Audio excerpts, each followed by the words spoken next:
تو قرآن کریم کی ایک آیت ہے ان الذین یحبون ان تشیع الفاحشہ، کہ وہ لوگ جو مسلمانوں میں بے حیائی اور عریانی کو پھیلانا چاہتے ہیں، وائرل کرنا چاہتے ہیں، ان کے لیے دردناک عذاب ہے۔ یہ صرف ایپسٹین فائل کی بات نہیں ہے، سیکریٹ سوسائٹیز بہت زیادہ ہے، وہ نائٹ ٹیمپلر ہو،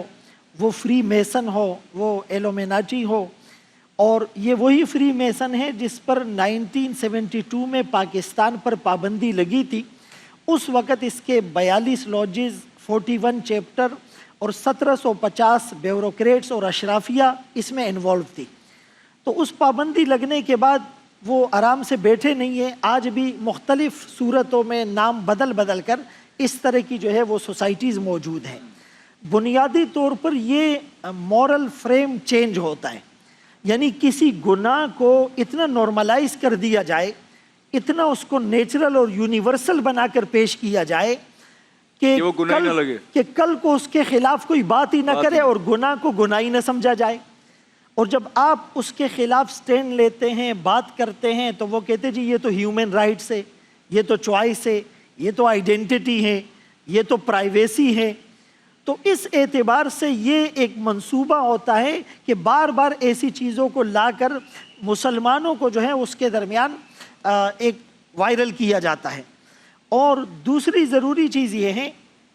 کہ جیسے ابھی 8 مارچ قریب آنے والا ہے، تو اس میں بھی یعنی عورت مارچ کے نام پر جائز حقوق کا مطالبہ ایک الگ چیز ہے، لیکن اس طرح کی چیزیں پاکستان کے اندر جو ایک حادثاتی طور پر وجود میں نہیں آیا، نظریاتی طور پر وجود میں آیا ہے۔ پھر پچھلے دنوں سینٹورس کی چھت پر جو ویڈیوز وائرل ہوئی، یا ویلنٹائن ڈے پر جو کچھ اسلامی جمہوریہ پاکستان کے اندر دیکھنے کو ملتا ہے، تو مسلمان اپنے ممالک، اپنے اخلاقیات، اپنے مشرقی اقدار اور اپنے دین کی بھی فکر کرے۔ اور یہاں پر میں یہ ضرور کہوں گا کہ ایموشن انگیجمنٹ بھی ہوتی ہے۔ مثال کے طور پر ہم کسی ڈرامے میں سین دیکھتے ہیں تو ہمیں لگ رہا ہے کہ یہ کامیڈی ہے، لیکن ہم اس کے ساتھ ہنس رہے ہوتے ہیں۔ ہمیں لگ رہا ہوتا ہے کہ یہ ریئل نہیں ہے، لیکن اس غم زدہ گھڑی کے اوپر ہماری آنکھ سے آنسو نکل رہے ہوتے ہیں۔ تو ایسی چیزوں سے کرٹیکل تھنکنگ کو کمزور کیا جاتا ہے اور ایموشن انگیجمنٹ کو بڑھایا جاتا ہے، اور لوگ نہ چاہتے ہوئے بھی کہ اچھا اس میں کیا ہوا، اس میں کون انوالو تھا، اور پھر آہستہ آہستہ اس کی قباحت اور شناعت بڑھ جاتی ہے۔ رمضان المبارک کے حوالے سے ایک بہت ضروری بات جو میں کرنا چاہوں گا کہ رمضان وہ مہینہ ہے جس میں قرآن نازل ہوا ہے،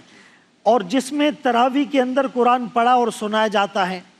اور اسی مہینے کے اندر قرآن کریم سے لوگ اپنی عقیدت کا اظہار کرتے ہیں۔ لیکن اس رمضان میں 39 قرآن کے نسخے جو پورنوگرافک کے کیسز چل رہے تھے، یعنی قرآن کریم کے اوپر نعوذ باللہ وہ الفاظ ہم زبان پہ نہیں لا سکتے کہ جس طرح توہین کر کے قرآن کو آلودہ کر کے لوگوں نے ان چیزوں کو وائرل کیا ہے۔ FIA نے، NCCI سائبر کرائم ایجنسی نے ان لوگوں کو گرفتار کیا ہے۔ 39 قرآن کے وہ نسخے اس وقت وہ اس غلاظت سے آلودہ دفتر میں پڑے ہوئے ہیں، اور جب ان کو کہا جاتا ہے کہ اس کو شرعی طریقے پر غسل دے کر دفن کیوں نہیں کیا جا رہا، تو جواب ملتا ہے کہ یہ تو ہمارا ثبوت ہے، جن کے خلاف عدالت میں کیسز ہیں، اگر ہم اس قرآن کریم کے نسخوں کو غسل دے کر دفن کر دیں گے تو ہمارے ثبوت ضائع ہو جائیں گے۔ تو اس کا ایک متبادل سولوشن ہے، اور وہ یہ ہے کہ ہر قرآن کے نسخے کا DNA کرایا جائے۔